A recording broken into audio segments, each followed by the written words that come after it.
certo? Eles dirão assim, é muito simples, surgiu da explosão de uma matéria primitiva. Então não precisa de Deus. Aí você pergunta, tudo bem, e de onde veio a matéria primitiva? Quem botou a matéria primitiva lá? Eles não têm resposta para isso. Então vejam que os mesmos fatos que nós podemos amealhar como prova da existência de Deus, um incrédulo poderá questionar e dizer isso não prova nada. Porque tudo aquilo que se explica pelas leis da natureza, para a ciência agnóstica, ateísta, bastam as leis da natureza. E se a gente pergunta, e quem está por trás dessas leis? Isso é assim porque é assim. Você joga uma pedra para o alto e ela cai, o nome disso é lei da gravidade, ponto final. Ok. E quem botou a lei no lugar?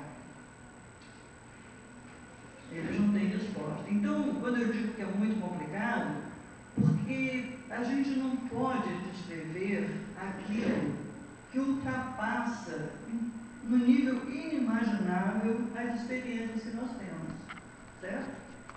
Então, provas da existência de Deus é essa questão complicada. E os atributos da divindade, aí são mais ainda.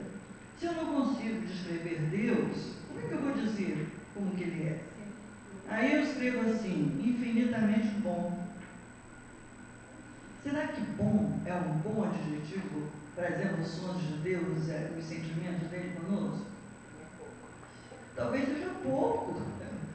Né? Se nós podemos ser bons, o que poderá ser Deus no assunto é bondade? Então a gente fica trabalhando com esses adjetivos em graus relativos. Então por isso a gente vai trabalhar os dois temas juntos, tá bom? E nós vamos começar com o que está na página 107. Não abram não, ouçam, ouçam. Eu acho que ouvir vai exigir mais da atenção de vocês.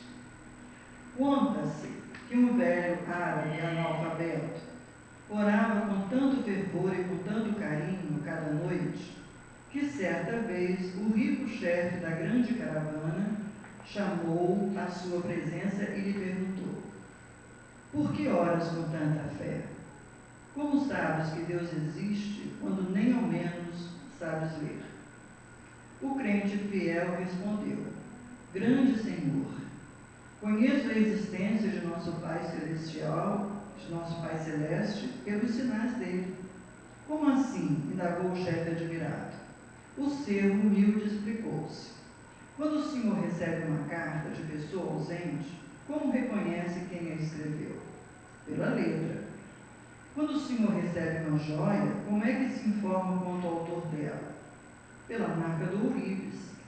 O empregado sorriu e acrescentou: quando houve passos de animais ao redor da tenda, como sabe depois se foi um carneiro, um cavalo ou um boi? Pelos rastros, respondeu o chefe surpreendido.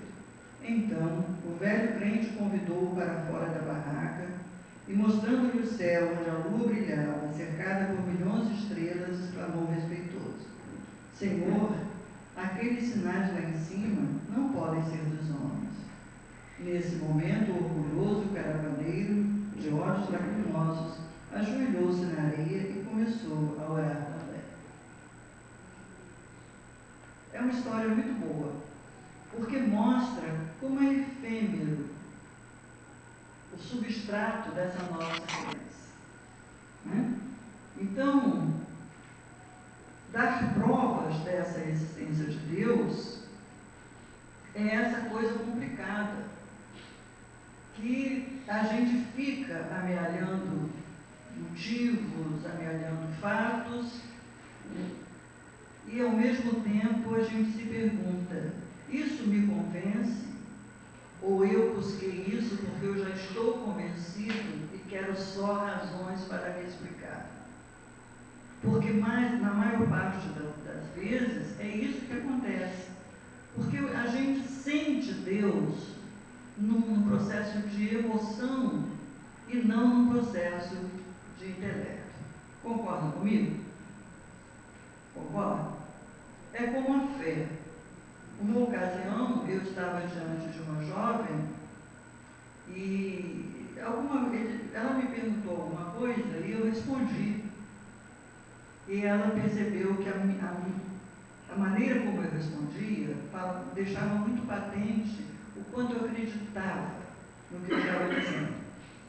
E ela falou para mim assim: eu gostaria tanto de ter uma fé igual à sua, intensa que nem a sua. E eu disse para ela: não tenta não, é fruto de sofrimento. Porque eu havia enfrentado umas lições. E no momento em que a dor estava muito apertada, para onde a gente corre? Né? É para Deus. É para Deus. A dor física a gente corre para o médico, mas quando a dor é moral, é com ele que a gente se apoia. É nele que a gente se apoia. Não tem momento, quando você, por exemplo, está diante do sofrimento de um filho, e você olha e diz: meu Deus, como eu gostaria de poder fazer alguma coisa. Naquele momento, a sua crença nesse Deus é infinita. E a sua fé, que Ele pode te ajudar, também é muito grande. Então, muitas vezes, a gente fala essa bobagem. Eu gostaria tanto de ter uma fé sólida, igual fulano. E a gente não sabe que história o fulano protagonizou para chegar àquele nível de fé. E outros conseguem, por mecanismos mais suaves, porque estão no nível de evolução espiritual que lhes permite sentir. Então, Deus é esta percepção de sentimento. E cada um de nós aqui tem um Deus diferente. Eu costumo dizer que nós somos politeístas. Porque não só cada um de nós aqui tem um Deus diferente, como cada um de nós, durante a nossa história de vida, acreditou em deuses diferentes. É ou não é? Quem de nós hoje, quando fala em Deus, vive a mesma emoção que vivia 20 anos atrás? O pessoal jovem não vale. Tem alguns aqui que ainda estão na fase dos 20 anos. Então, isso aqui é só para o pessoal que já fez 15 anos umas 3 vezes por aí, tá bom? Então, essa nossa indagação, essa nossa inquietude diante dessas necessidades de amealhar provas da existência de Deus, não deve ser vista como desconforto. Pelo contrário, ela é a prova patente de que nós estamos crescendo.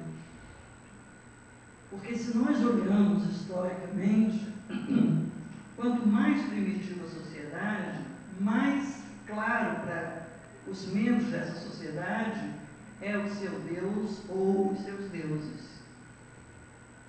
Quando a gente pega uma sociedade primitiva, vamos pegar os gregos, porque todo mundo conhece um pouquinho de mitologia grega, né? Aquele panteão grego é ótimo, porque Zeus é aquele cidadão terrível. Ele é casado com Hera, mas de vez em quando ele baixa por aqui, namora fulana, beltrana, cicrana, e aí nascem os semideuses, né? Por exemplo, Hércules era um semideus, e aí briga com outro deus. Tem até a história de como que surgiram os quelônios. Quelônios são os animais que têm aquele casco cobrindo, né? Tartaruga, cágado, no meu quarto mais nenhum. Não, só os répteis. Então, são répteis? Quelônios são répteis? São. Então a história é a seguinte: havia uma deusa cujo nome era Quelonte, daí o nome do gênero ser Quelônios. E ela era muito preguiçosa. E um dia a rainha, né, do panteão, ia dar uma festa. E mandou o deus Mercúrio, que era o deus da rapidez, que tinha asa nos pés, distribuir os convites. E que avisasse a Quelonte que ela não deveria se atrasar. E Mercúrio levou o convite para Quelonte, que morava à beira de um rio, e entregou o convite e disse para ela que exigia a presença de Deus. E chegou o dia da festa e Quelonte estava na maior preguiça. Daqui a pouquinho eu vou, daqui a pouquinho eu vou, daqui a pouquinho eu vou. E o tempo foi passando, quando ela se mexeu para ir, o povo já estava voltando da festa, a festa tinha acabado. E no dia seguinte ela foi conferir quem foi e quem não foi, e descobriu que Quelonte não tinha ido. E foi até lá e perguntou por que ela não foi. Ela tentou se explicar, mas ficou claro que tinha sido uma baita de uma preguiça. E então ela pegou Quelonte, arremessou no rio e mandou que arremessassem também sobre ela a própria casa. E então a casa colou-se-lhe às costas e por isso eles têm aquela casa própria que andam por aí. Então veja uma história de uma deusa, de duas deusas, cheia de sentimentos condenáveis. Preguiça, rancor, ira. Mas vejam como esses deuses são palpáveis. Não é? Todos eles eram quase que conviviam, né? Podiam se abraçar com os deuses. E à medida que os grupos sociais evoluem, os deuses vão ficando menos materiais e vão ficando mais etéreos. Eles vão deixando a materialidade para assumir a espiritualidade. Nós já estamos com o nosso Deus espiritual há algum tempo, mas até ontem nós imaginávamos que Deus era um velhinho de barbas longas apoiado no cajado. E houve época que ainda achávamos que esse velhinho era rancoroso, era tenebroso, era vingativo, era ciumento. Esse Deus deixava que o diabo nos tentasse. É uma história horrível.